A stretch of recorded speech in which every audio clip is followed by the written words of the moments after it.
Oke, kita lanjutin sedikit lagi dah nih masalah Agus Buntung ya. Kali ini saya janji deh buat kalian, pasti kalian puas dengan yang ini terakhir. Ya mudah-mudahan terakhir tapi ya. Karena gini, ini akan kalian temukan jawabannya, kepenasaran kalian akan terjawab di konten ini ya. Ini untuk masalah Agus Buntung ya. Begitu. Kalau yang masih bertanya-tanya, aduh masih belum masuk logika nih, misalkan begini dan begitu, saya usahakan lah ya, di konten saya ini, yang ini nih, kalian akan temukan, bener-bener temukan jawabannya. Begitu ya. Begini, ini awal-awal kasus ini muncul, kenapa orang-orang tidak masuk di logikanya dan lebih cenderung berpihak kepada Agus Buntung daripada kepada korban. Karena waktu itu diksi yang dipakai, narasi yang dipakai itu adalah pemerko, tersangka pemerko ya. Sedangkan sekarang itu berubah statusnya, bukan tersangka pemerko, tapi tersangka pelecehan seksual ya. Jadi ternyata beda secara definisi antara pemerko dan pelecehan. Coba kamu perhatikan nih. Nah ini perbedaannya ya kan. Beda kan. Kalau pemerko itu benar-benar ada unsur memaksa. Ya kan, di situ ada pemaksaan. Sedangkan pelecehan itu tidak ada unsur pemaksaan pun bisa masuk ke dalam delik ini, delik pelecehan. Contoh, kamu WA ke temen, misalnya ke temen cewek ya kan, tapi WA-nya itu mesum, maka itu WA itu bisa masuk delik aduan pelecehan itu. Beda dengan pemerko kan? Beda. Nah, kenapa saya ambil definisi ini? Karena begini, pemerko yang ada di benak masyarakat adalah tindakan yang dilakukan oleh orang normal terhadap orang normal, begitu loh. Jadi yang mereka bayangkan tuh pemerko tuh gitu. Oh begini nih, yang dilakukannya dengan cara, pokoknya yang dibayangkan adalah tindakan seorang yang normal terhadap orang yang normal juga, begitu loh.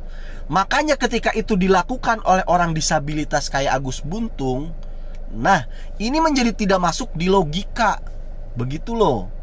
Karena itu tadi sudah terlanjur tersetting di kepala masyarakat yang namanya pemerko itu ya orang normal memperkok orang normal, begitu. Maka ketika pelakunya orang disabilitas menjadi tidak masuk akal. Makanya di situ rancu.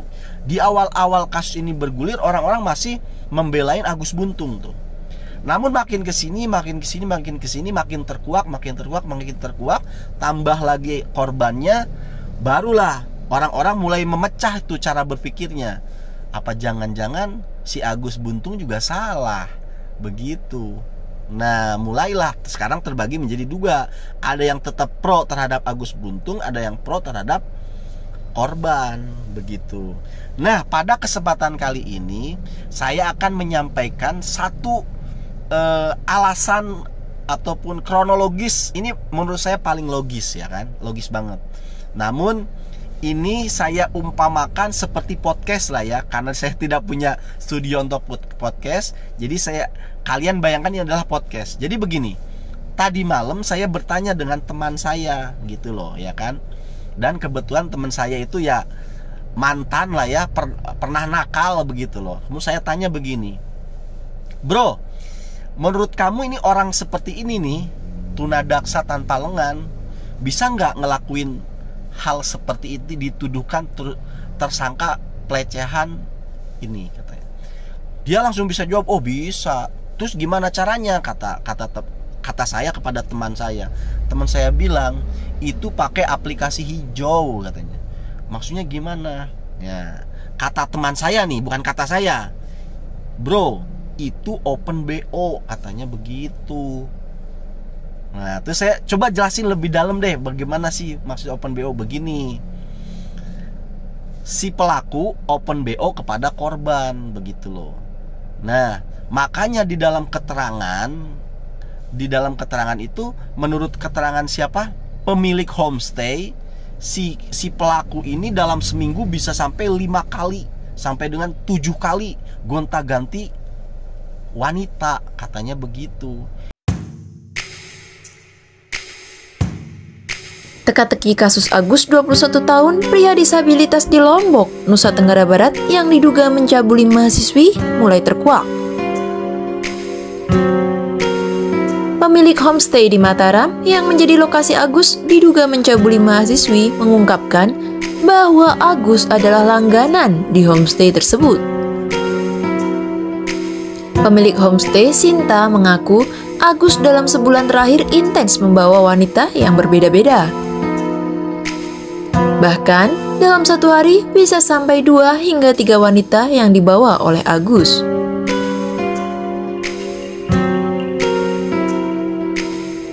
Sinta mengatakan, saat Agus dan wanita yang dibawa keluar dari kamar, kondisi wanita beragam, mulai dari ada yang menangis, panik, hingga lari.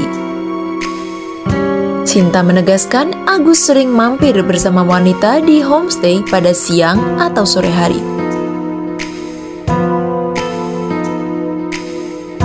Sementara pada 7 Oktober 2024, di mana waktu kejadian Agus membawa mahasiswi, Sinta mengatakan saat itu Agus diterima oleh pegawai homestay. Dan hingga saat ini sudah ada 13 korban Agus yang melapor ke kepolisian. Kalau udah keterangannya seperti itu sudah tidak bisa dipungkiri memang dia tuh open BO, katanya begitu. Nah, terus kenapa ya kok bisa sampai dilaporkan? Ada beberapa kemungkinan kata teman saya ini. Satu, dia nggak mau bayar misalkan, atau dia punya kelainan seksual yang membuat yang membuat si korbannya ini kesakitan atau bagaimana begitu loh. Karena dalam hubungan-hubungan seperti itu tuh ada juga orang yang punya kelainan seksual.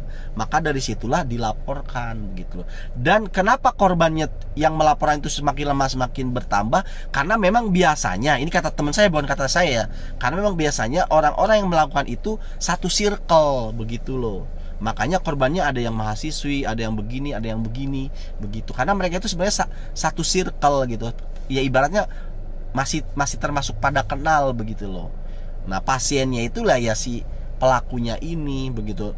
Berhubung ada kekecewaan, apakah itu nggak bayar, apakah di situ ada kekerasan seksual ataupun ada kelainan dan lain sebagainya, sehingga mereka bersepakat untuk melaporkan, untuk speak up begitu loh. Dan ini juga indikasi kenapa sampai sekarang korbannya juga tidak mau dimunculkan, tidak mau speak up langsung ngomong bagaimana begitu loh. Karena ini juga khawatir, dan juga ini sebagai alasan juga kenapa sampai sekarang si pelaku ini kok masih tersangka tapi belum ditahan. Karena gini, kalau si korbannya ditanya lebih lanjut nih, kamu bisa kenal dengan si pelaku bagaimana?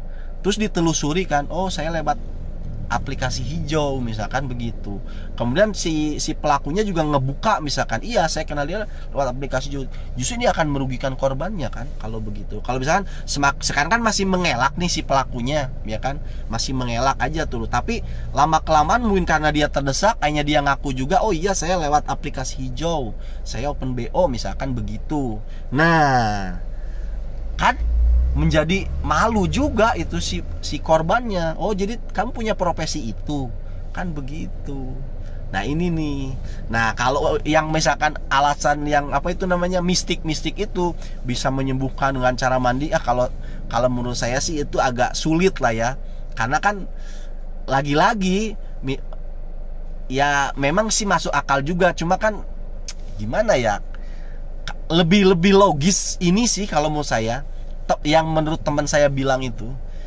Soalnya dia tuh gonta-ganti seminggu, dalam satu hari bisa, kata si penjaga homestay-nya nih ya, dalam satu hari tuh bisa 3 gitu loh, kadang-kadang bisa 2 begitu loh. Dalam seminggu tuh gonta-ganti terus gitu loh. Nah begitu. Ada juga sih kayak alasan yang katanya dia itu pakai akun palsu gitu loh, pakai misalkan dia WhatsApp-nya itu pakai fotonya orang, terus orang ganteng misalkan begitu, terus di sana ada percakapan, di sana ada percakapan, terus kiriman pap atau yang berbau-bau sensual, dan itu setelah dikirim dijadikan bahan intimidasi misalkan begitu. Nah itu tapi menurut saya sih memang masuk akal, cuma sebodoh itukah perempuan mau merelakan kesuciannya hanya karena misalkan begitu ya kan, karena ancaman begitu dan lain sebagainya. Mungkin kalau seandainya pun mau diviralkan dan lain sebagainya atau dilaporkan, sepertinya resikonya lebih mudah apa itu namanya, lebih ringan lah dengan dipiralkan daripada dengan merelakan kesucian. Karena nanti kita merelakan kesucian, foto masih tetap dipegang sama dia, masih bisa tetap diviralkan kan begitu. Nah itu kan jadi tidak logis gitu loh. Maka menurut saya yang paling logis itu tadi aplikasi hijau, menurut penuturan teman saya. Karena teman saya ternyata pengalaman gitu loh, pernah, ya mungkin dia pernah menjadi pelanggannya begitu loh. Dan memang ada kayak cewek-cewek itu yang kayak nggak terima atau tersinggung dan lain sebagainya dengan tindakan si pemesannya begitu loh. Nah makanya ini kenapa juga sampai sekarang belum ditahan, kenapa laporan ini diterima dan tersangka, karena memang laporannya itu lebih dari satu begitu loh. Karena misalkan kalau begini nih, saya pesan di aplikasi hijau ya kan, sama si dapat misalkan bunga, kemudian saya melakukan itu ya kan lewat aplikasi hijau itu, dan si bunganya itu melaporkan saya, bisa nggak? Padahal kan saya bayar dia. Nggak bisa, laporan itu nggak bisa diterima kalau dia sendirian ya kan, karena harus ada saksi kan. Sedangkan saya misalkan saya mengelak atau penolak kan bisa aja kan, dia tidak punya saksi, apalagi saya berbayar begitu kan. Nah lain cerita kalau seandainya si dia orang ini sama temennya misalkan 3 orang begitu loh. Saya pernah memakai bunga A, bunga B, bunga C gitu loh. Ketiga bunga ini melaporkan saya, wah ini ada saksi nih ya kan, itu masih bisa tuh diterima laporannya begitu. Tapi ini kan versi teman saya, bukan versi saya ya. Itu karena saya nggak pengalaman di bidang itu, tapi itu jawaban dari teman saya itu seperti itu. Bagaimana kira-kira?